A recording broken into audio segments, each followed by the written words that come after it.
Hello అండి. ఈరోజు వీడియోలో అయితే కాకరకాయలు బాగా కాయాలంటే మీకు ఒక మంచి టిప్ చెప్తానండి. ఫాలో అయిపోండి. నచ్చితే సబ్స్క్రైబ్ చేసుకోండి. ఏంటంటే కాకరకాయ పూలల్లోని ప్రతి ఒక్క కాయలు ఇచ్చే పూలలో అయితే మేల్స్ ఫీమేల్స్ ఉంటాయండి.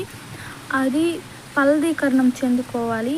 అవి తేనెటీగలని చిన్న చిన్న కీటకాలని ఆ పని చేస్తాయి. అంటే ఒక పువ్వు మీద వాలి ఇంకొక పువ్వు మీద వాలినప్పుడు అలా ఉండడం వల్ల అవి ఫలదీకరణం చెంది కాయలు అనేవి కాస్తాయి.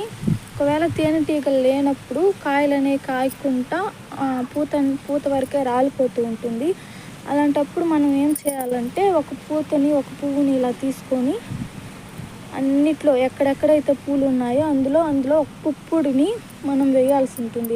ఇలా అంటే సరిపోతుంది. ప్రతి ఒక్క పువ్వుల్లో ఈ విధంగా ప్రతి ఒక్క పువ్వులో వేసుకుంటే డెఫినెట్గా ఈసారి నుంచి కాయలు కాస్తాయి.